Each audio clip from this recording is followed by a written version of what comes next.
प्यारे संतों, धन निरंकार जी, आज हम सब मिलकर अपनी रूह के दरवाजे पर एक दस्तक देंगे। एक सवाल पूछेंगे जो हर भक्त के दिल में कभी ना कभी उठता है। एक सवाल जो हमारी इस पूरी यात्रा का मर्म है। मैं इस निरंकार से सच्चा प्रेम कैसे करूं? हम सब कहते हैं मैं निरंकार से प्रेम करता हूं, पर क्या कभी आपने अपनी ही आवाज में एक खालीपन महसूस किया है? क्या कभी लगा है कि शब्द तो हैं पर उनमें वो गहराई नहीं, वो मस्ती नहीं, वो परमानंद नहीं? संतो, कल्पना कीजिए, हम हवा में सांस लेते हैं पर हमें उसका एहसास तब नहीं होता। हम उसे तब तक प्रेम नहीं कर सकते जब तक हमें ये गहरी प्रतीति न हो जाए कि ये हवा सिर्फ बाहर नहीं बल्कि हमारी सांसों में बहकर हमें जीवन दे रही है। ठीक इसी तरह हम निरंकार से तब तक सच्चा प्रेम नहीं कर सकते जब तक हमें ये एहसास न हो जाए कि ये कोई बाहर बैठी शक्ति नहीं बल्कि ये हमारी आत्मा की ऊर्जा है, हमारे अस्तित्व का आधार है। इससे ही हम हैं और हम ही ये हैं। जब ये एहसास हो जाता है तब प्रेम करना नहीं पड़ता, प्रेम होने लगता है। आज सद्गुरु की कृपा से आइए प्रेम की इसी अवस्था में डूबने का प्रयास करते हैं। भाग 1, प्रेम की 2 तस्वीरें, एक सौदा और एक समर्पण। प्यारे संतों, प्रेम को समझने के लिए पहले हमें दुनिया के प्रेम को पहचानना होगा। दुनिया का प्रेम अक्सर एक ज़रूरत से पैदा होता है, एक कमी से पैदा होता है। ये एक तरह का सौदा है। तुम मुझे खुशी दो तो मैं तुम्हें प्रेम दूंगा, तुम मेरी उम्मीदों पर खरे उतरो तो मेरा प्रेम बना रहेगा। इसमें अपेक्षाएं हैं, शिकायतें हैं, अधिकार है और डर है, खोने का डर। ये उस प्यासे का प्रेम है जो कुएं से प्रेम करता है, क्योंकि कुआं उसकी प्यास बुझाता है। जिस दिन कुएं में पानी खत्म, प्रेम भी खत्म। लेकिन निरंकार से प्रेम, संतों, ये उस बादल का प्रेम है जो बस बरसना जानता है। उसे इससे कोई मतलब नहीं कि नीचे जमीन बंजर है या हरी भरी। उसका स्वभाव ही देना है। निरंकार से प्रेम किसी कमी से नहीं बल्कि पूर्णता के एहसास से पैदा होता है। ये प्रेम सौदा नहीं, समर्पण है। इसमें मांग नहीं, केवल शुक्राना है। यह वो अवस्था है जहां भक्त यह नहीं कहता हे निरंकार मुझे ये दे दो, बल्कि कहता है हे निरंकार तूने जो दिया है उसके लिए तेरा लाख लाख शुक्र है। अब बता मैं तेरे लिए क्या कर सकता हूं। जब प्रार्थना याचना से शुक्राने में बदल जाए तो समझ लेना सच्चे प्रेम का पहला फूल खिल गया है। भाग 2, प्रेम का जन्म, जानने से मानने तक का सफर, ब्रह्म ज्ञान। प्रेम हवा में पैदा नहीं होता संतों, इसकी एक जमीन होती है और वो जमीन है ज्ञान, ब्रह्म ज्ञान। सतगुरु ने हम पर जो सबसे बड़ी कृपा की है वो यही है। उन्होंने हमें इस निरंकार की सिर्फ जानकारी नहीं दी बल्कि पहचान कराई है। उन्होंने हमारी उंगली पकड़कर हमें दिखाया कि देखो, जिसे तुम पहाड़ों, गुफाओं और किताबों में ढूंढ रहे थे वो तो तुम्हारी अपनी ही चेतना का आधार है। वो तो तुम्हारे हर श्वास में सोहंग बनकर चल रहा है। जैसे एक मछली पानी में ही रहती है पर उसे पता नहीं होता कि पानी क्या है। एक दिन कोई आता है और उसे पानी का एहसास करा देता है। बस यही ब्रह्म ज्ञान है। हम सब इस निरंकार के महासागर में ही थे पर हमें पता नहीं था। सतगुरु ने आकर बस उस एहसास को जगा दिया। लेकिन संतों, ज्ञान का मिलना तो बस एक बीज का मिलना है। प्रेम का पौधा तो तब उगेगा जब इस बीज को मानने और जीने की जमीन में बोया जाएगा। जब ये ज्ञान हमारे दिमाग से उतरकर हमारे दिल की धड़कन बन जाए, हमारे खून में रवानी बन जाए, तब बात बनती है। भाग 3, प्रेम का पोषण, सिमरन, संगत और सेवा की त्रिवेणी।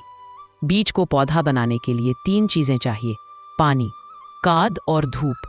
हमारे इस प्रेम के बीज के लिए वो त्रिवेणी है, सिमरन, संगत और सेवा। पहला है सिमरन, प्रेम का निरंतर स्मरण। सिमरन केवल तू ही निरंकार का रटना नहीं है संतों, यह स्मरण है, रिमेम्बरेंस है। यह हर पल इस एहसास को ताज़ा रखने की कोशिश है कि मैं अकेला नहीं हूँ, मेरा प्रभु मेरे साथ है। जैसे एक माँ बाजार में खरीदारी करते हुए भी अपने छोटे बच्चे का हाथ कसकर पकड़े रहती है, उसका ध्यान बच्चे पर ही रहता है, वैसे ही एक भक्त दुनिया का हर काम करते हुए भी अपने मन की पकड़ इस निरंकार पर बनाए रखता है। यही सिमरन है। जब आप सुबह उठें और पहली सांस के साथ इसका शुक्र करें, यह सिमरन है। जब आप किसी की मदद करें और मन में धाव आए कि निरंकार तेरी कृपा से कर पाया, यह सिमरन है। जब कोई अपमान करे और आपको याद आए कि इसमें भी तो तू ही है, मैं किससे नाराज हूँ, यह सिमरन की पराकाष्ठा है। सिमरन प्रेम को जगाए रखता है, उसे सोने नहीं देता। दूसरा है संगत, प्रेमियों का महाकुंभ। एक अकेला कोयला पड़ा रहे तो बुझ जाता है, पर जब बहुत सारे कोयले एक साथ हों तो आग दहकती रहती है। संगत वही दहकती हुई आग है।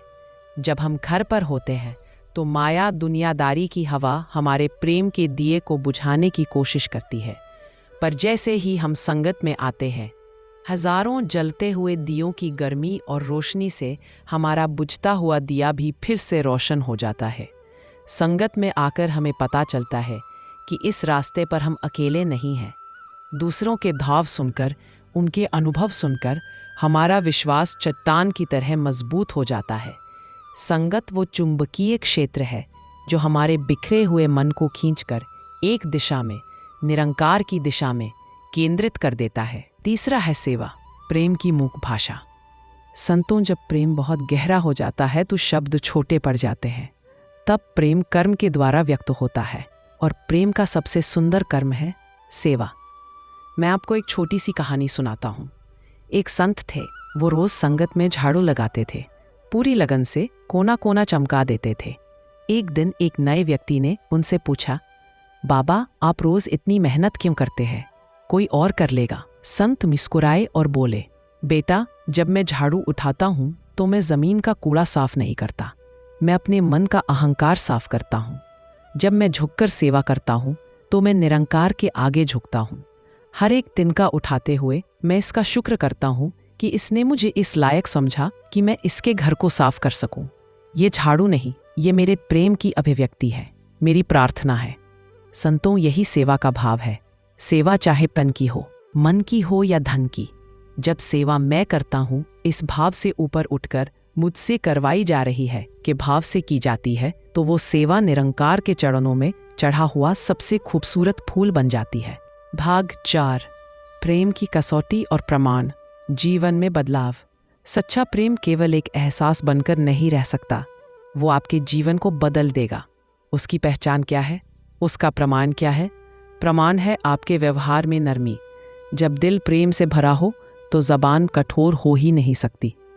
प्रमाण है आपके चेहरे पर सुकून, जिसे ये पता चल गया कि हर पल संभालने वाला साथ है, उसके चेहरे पर चिंता की लकीरें नहीं हो सकती। प्रमाण है आपकी आंखों में सबके लिए बराबरी, जो हर किसी में अपने प्रीतम को देखता है। वो ऊंच नीच, जाति पाति का भेद कैसे कर सकता है? मिशन के 5 प्रण इसी प्रेम का व्यावहारिक संविधान है। वो नियम नहीं बल्कि एक प्रेमी के स्वाभाविक गुण है। प्रमाण है क्षमा करने की शक्ति। जब आप जानते हैं कि गलती करने वाले के अंदर भी वही निरंकार है जो आपके अंदर है, तो आप उससे नफरत नहीं कर सकते, आप उसे क्षमा कर देते हैं। जब आपका जीवन ही प्रेम का संदेश बन जाए, जब लोग आपको देखकर कहें कि इनसे मिलकर एक अजीब सी शांति मिलती है, तो समझ लेना कि आपकी प्रेम की यात्रा सही दिशा में है। निष्कर्ष, प्रेम करना नहीं, प्रेम हो जाना है। तो प्यारे संतों, निरंकार से प्रेम करने का कोई फॉर्मूला नहीं है। यह एक रूपांतरण है।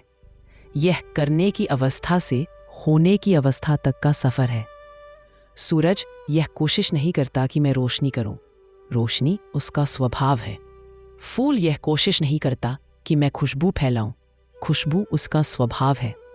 ठीक इसी तरह हमें प्रेम करना नहीं है, हमें खुद प्रेम स्वरूप हो जाना है।